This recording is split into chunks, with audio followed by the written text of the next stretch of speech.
And welcome to the Accounting Influencers podcast with me, Rob Brown. On behalf of our network of 5 shows going out every day, we're thrilled to bring to you special guests every Wednesday where we deep dive into topics of relevance for accounting practitioners, bookkeepers, CPAs all over the world. I'm thrilled to have with me today, back for the second time. We had a great session last time, Jen, didn't we? Talking about people first cultures. It's great to have you back. Welcome. Yeah, thanks so much for having me back, Rob. So Jen, would you summarize for us what came out from our last conversation? We'll put a link to it in the show notes, but we were talking about building and leading in a people-first culture. Just summarize for us what that looks like and the kind of things companies should be doing.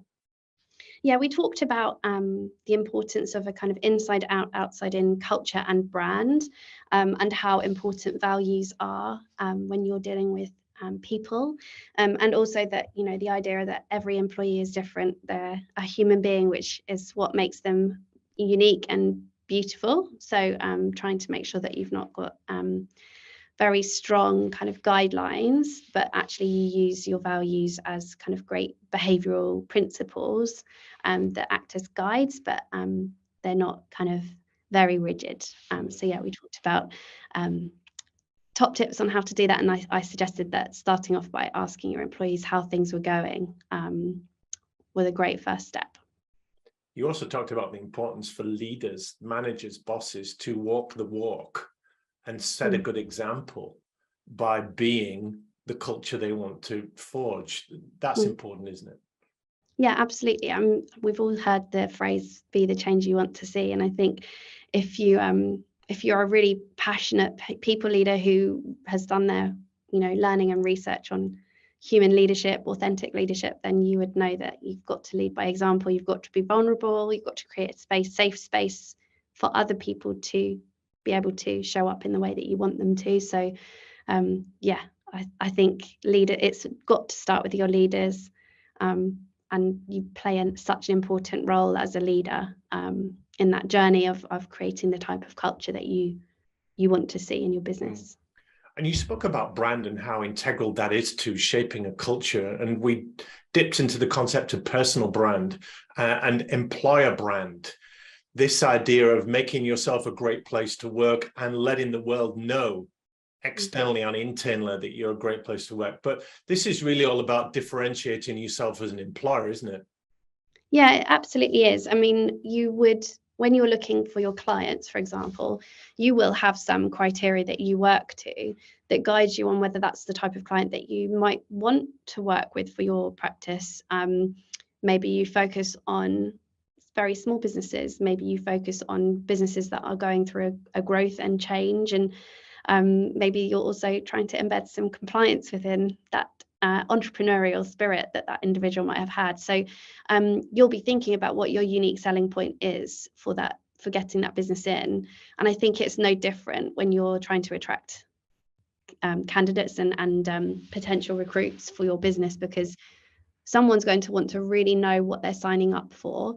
So if you're going to have to put all of that information out there, which you really should if you're looking for candidates and you're trying to attract the best talent, telling them that story, you've got to be really proud of what you're putting out there. Your customers see it, but more than that, you could make a lasting impression on somebody that then when they're qualified or at the stage that they're looking for a new role, and something pops up from your business, you want them to think, oh, brilliant, this is my chance. So yeah, I think super important. And you're the people experience director at Xero for this region, UK and EMEA. And that role traditionally would have been called HR. Is it the case now that employer brand and attracting the right people is one of the big things at the top of your agenda? Yes, definitely. I think HR was recognition that there's more than just payroll that needs to be processed, and that the resource of humans was also kind of I guess an asset for a business. I think we've moved away from that, and actually we're looking at humans. It's like the human part of the resource rather than the resource part of human. So I see this shift in the marketplace where there's loads more businesses calling their HR teams people teams. But our philosophy was that actually it's people experience, because I think it was Richard Branson that said, look after your people and your customers will be looked after as well. I can't remember exactly the words. Yeah, I'm familiar with that concept. Yeah, but I think if we are giving our zeros an amazing experience when they see our brand, they interact with our brand, they apply for a role, have a fantastic recruitment experience. Ideally, they get a role with us, but not everybody does. But whether they do or don't, then I really hope that any other interactions that they have, either talking to our customers or even thinking about whether they can become a small business owner themselves, the idea is that, you know, we have fantastic experiences for our users as well. And I think just going back to that philosophy that in retail, I worked in retail at the very beginning of my career, and we were always told that actually if somebody had a negative experience, they would tell double the amount of people compared to if they had a positive one. So just remembering that every positive experience counts. I think that's the other philosophy that we've based everything on, just great customer experience coming from people who have great experience of being an employee of your business. And at a time when there are not enough jobs to go around and 10 interviews or 100 for every single position, you can afford to be picky with who you take on. But we're aware of the Great Resignation and the dwindling talent pool. The dwindling populations across the world actually are speaking to a labor shortage. So it's a fight for talent. It's a fight for the best talent. So employers have to stand out as the employer of choice. How difficult is it to stand out? Because I see accounting firms, even in fintech software companies, making the same promises, putting up similar kind of websites, showing similar values, employing similar people for similar packages and benefits, doing similar jobs with similar qualifications. And it's all a bit blur and a bit bland and a bit vanilla, and it's difficult to stand out. Yeah, I think that goes to the human interaction that you have during the recruitment process. I think we could spend the next 20 minutes talking about packaging benefits and making them attractive and making sure that you're competitive and thinking about different things that you can do to reinforce your, I don't know, well-being agenda. So whether you've got free drinks in the fridge or you put yoga on, we can all do things like that, but It's cosmetic, isn't it, in a way? Very, very cosmetic is exactly what I was going to say. It has to sit with your values. You have to live and breathe it. And people can tell. We all know what it's like when you are being sold something. And I hate being sold to. I'm sure lots of other people will feel the same. But if you just don't inherently believe what you're being told, it's much more challenging, especially in a world where people just want to see authenticity and honesty. And I think actually the challenge that many people have is recruitment processes can feel a bit like selling. Actually, it's a mutual process that people are going through. I'm deciding whether I want to work for you just as much as you're deciding whether you're going to employ me. What we should be trying to do is be as open and vulnerable as we can. We might not tell everybody everything about like how things operate, but we should be really honest about the challenges someone might experience in that role, the things that they might not get just as much as the things that they will. So I think it comes down to just a really great integrity in your recruitment processes and fantastic experiences, great conversations. An interview, beautifully demonstrated by you, Rob, an interview shouldn't feel stressful or anxiety inducing, really. I mean, yes, you want someone to have a little bit of a preference for showing up really well and doing their best, but they should feel that they're being put at ease. They should feel that they can perform to the best of their ability in that environment. So the days of those horrible interviews where you used to get grilled, I think are over. But not everybody has realized that yet. So yeah, I think integrity in your recruitment processing and a really brilliant experience is so key, because that's just going to make sure that your values show through, and it means that you're living and breathing what you say you do, exactly what you do on the tin type thing. And you've recruited many, many people over the years. Have you ever made a bad choice in recruitment? Have you ever hired the wrong person? I feel like everyone has. Everyone's had that person that you've got a different view of in the recruitment process, and maybe they've not turned up in the same way that you were hoping for. I think Or we have maybe to they do a brilliant interview and they show up terrific, yeah, and you think this is the ideal person right here. But people can put on a show in an interview, can't they? absolutely. I think it goes back to that piece around integrity, though, because I mean, I was recording a podcast yesterday actually, and we were talking about having this idea of, like, if they're not a hell yes, then they're probably a no. And so I Right. think you've got to be super excited throughout the recruitment process. And what I would hope is also that the candidate is excited too.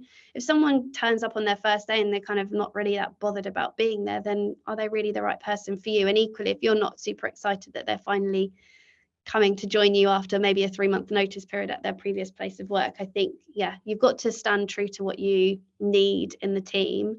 Not always as easy when you need support quickly, but I really do think that when it comes to hiring, like, we all make decisions, but recognizing quickly that maybe it's not been the right decision, I think that's better for everybody.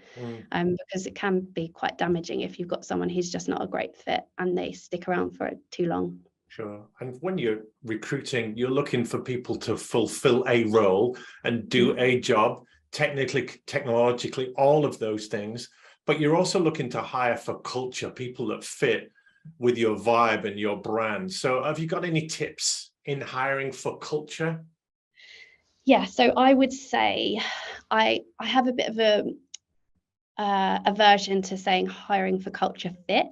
I Okay. prefer to say that you hire for culture add, because yeah, we don't want to get a cookie cutter mold of every single person. We get great things from diversity of thought, of background, of experience, of education, of, you know, all sorts of different diversity. We are richer and actually perform better when we have more diversity. So what you want is somebody that, like I said about the kind of values, they're guide rails, but everyone has their own unique way of expressing them and way of delivering them. But recognizing that they are important, that you use them and kind of I guess abide by them as a bit of a touchstone, I guess. I think that's really important. So culture add, trying to make sure that you are being aware of your unconscious biases as well. So recognizing that we like to be around people that are like us. So making sure we've switched on to that, I think, is also really key, because it can be a bit dangerous hiring for culture fit and only hiring people that seem similar to other people. But with that in mind, I think if you use your values and ask questions around your values, I mean, in our recruitment process, we actually use our values to group our competencies around. So that's been a really great way of structuring what we're looking for over time, but allowing for unique expression and ways in which a value might come across for an individual is really important. And then I think that goes back to that idea of it being a joint decision, and the way that you can make it a really good, easy decision for somebody. Imagine if you get to the end of a recruitment process and you're really excited about someone and they're not really sure, they're a bit lukewarm, and maybe they turn you down. That's the worst.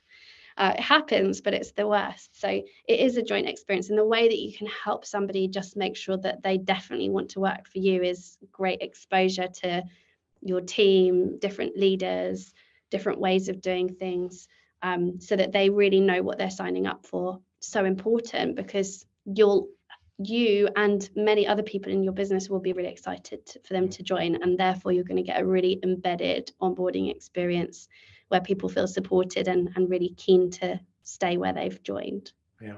And here at Accounting Influencers, we have a media arm where we help vendors and accounting firms and networks in the accounting space to build their employer brand by interviewing their people and saying, what is it really like working at Xero? Well, I love the culture. Well, what does that mean? Because people are individuals, aren't they? And they interpret values and culture and a great working environment in different ways, and they want different things. So you've got to get a fit for everyone and allow them to tell their story. Yeah, absolutely. I mean, we had a new MD join in the UK and EMEA. I think that was in December. Feels like a very long time ago now. He's done such a good job of embedding himself and filling some big shoes, filling them in his own unique way. But when Alex joined us, I suggested that actually he needed to get really embedded and get to know our people. And so he ran some workshops with our humans of zero, and just really uncovered what was great, what was not going so well, what was rubbing people up maybe the wrong way, and what was the kind of unique ingredient that made them absolutely love working for Zero. And that's been really helpful, because I know he's used that as a touchstone of information, but it's also meant that he's been able to help us really understand what we can do better, because he's had a unique new set of eyes to look through and see our business with. So it's just, that's been really fantastic. So we've actually decided to continue doing those. So all of our leaders now run those. They take turns to run them, and we focus on different employee groups. So I'm actually going to be one of the people attending one of these next month, where we're going to be talking about returning from parental leave and the experience that has provided people, and how we can potentially improve it. So just really spending the time listening. I think just investing in listening sessions is so key, because it gives you beautiful insight into what makes a difference to somebody, why they stick around, and actually what you must hold true no matter what changes you make. So yeah, it's been really insightful. You've got to also have an eye on keeping people. It's okay getting them in, making great promises, putting a wonderful career path in front of them with loads of opportunities and interesting work and great people, but you've got to keep them as well. And you've got to defend them against the attack of your competitors stealing them away and making counter offers and all that. So talk to us a little bit about keeping hold of your talent and what you can do to retain people. Yeah, so I mean, it comes down to making sure you've got great relationships, manager to employee. So I mean, I'm not perfect, I will say that to begin with, but I do pride myself in great relationships with my team, the people that report into me. And I think I would know if they were starting to think, oh, I need to look elsewhere. And so having that level of trust with them is so key, because it means I can plan. It also means that I can give them different opportunities that they're looking for.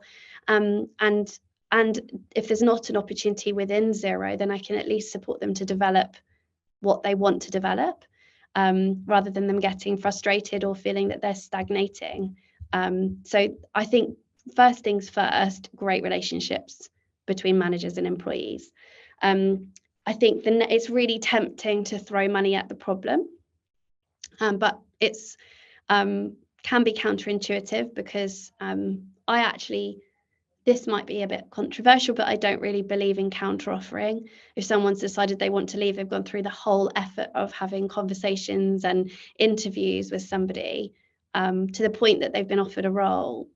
I think they've already made some kind of a parting decision with you as a company. So there's a little bit of an element of almost like saying goodbye as part of kind of deciding to go and apply for another role. So I think throwing money at the problem can be really tempting. It actually might solve the problem for you, but in terms of like long-term solutions, it's not going to help you, because I mean, studies have shown that within 12 months of kind of retaining someone with a counter offer, they are looking for their next role again, because you've not solved the problem. Yeah. So I think it's really tempting in this kind of high pressure environment where we've got all talk of great resignation, etc., and lots of businesses have been throwing money at the problem to attract people. It's really tempting to do the same, but actually, if you think about the way in which you are running your business, the way people feel, whether they're valued, recognized, adding more, making more of a difference, and able to contribute and grow and develop, and having opportunities to do that. I think feeling fulfilled is more important, actually. That being said, making sure that you're paying market rate is very important. So still in there, but I just don't think adding more money on top of it is the real solution. Sure. Having a look at what's the reason behind them leaving, capturing exit interview data, understanding why people are going. If everybody's saying that career development is the reason that they're leaving, you've probably got to look at how you can create pathways and development opportunities. And there's so much out there now. We've got apprenticeships in the UK. I know you've got other listeners from around the globe as well, but there's so many different learning providers, online providers. There's we have Mind Tools, which is just thousands of different bite-sized bits of learning that people can do. I think everyone's got access to some kind of learning. It might be a small investment, but there's things that you can do. So yeah, I think going to the data of why people are leaving and what the feedback is that they're giving is really key to help guide you on what you can do differently. Sure. Jen, we'll put your contact details in the show notes because you're always up for having conversations about culture and people experience. Just leave us with some thoughts on the hybrid, remote, virtual world that we live in. How do you stand out as an employer of choice when not everyone is around and we're recruiting people from all over the planet, really?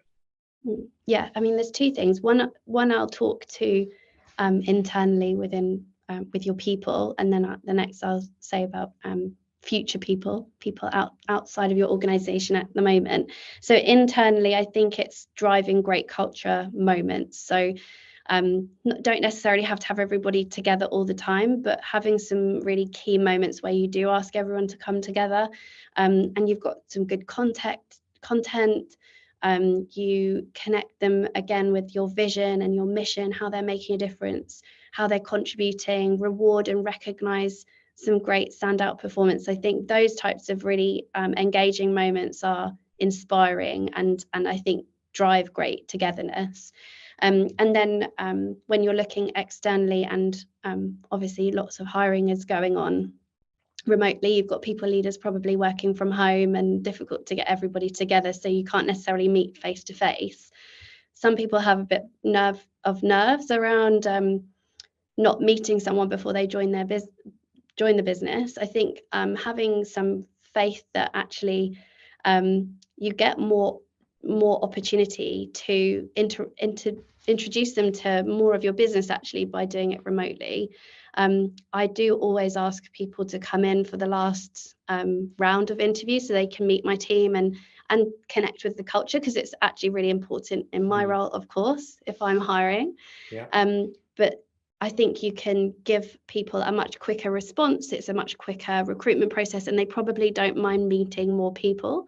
So not being afraid of adding an extra stage in your recruitment process so that they can have a coffee with a relaxed coffee with somebody in the team, just so they get more insight and more exposure to your business. I think don't be afraid of that, and have faith that you're not asking them to travel to your office several times and spend lots of money, take time off work to come to your interview. So actually people feel a bit happier and more kindly towards giving up a bit more time throughout a virtual recruitment process. So be bold and keep doing what you're doing, I think.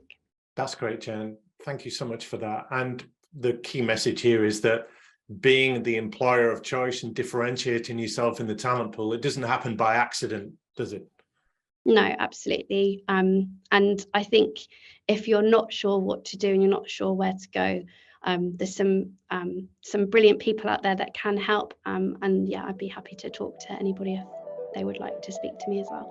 Fantastic. Well, Jen Surtees, People Experience Director at Xero, it's been thrilling to talk to you today. Thanks so much for your time and your insights. Thanks so much for having me back, Rob. It's been great to meet you properly.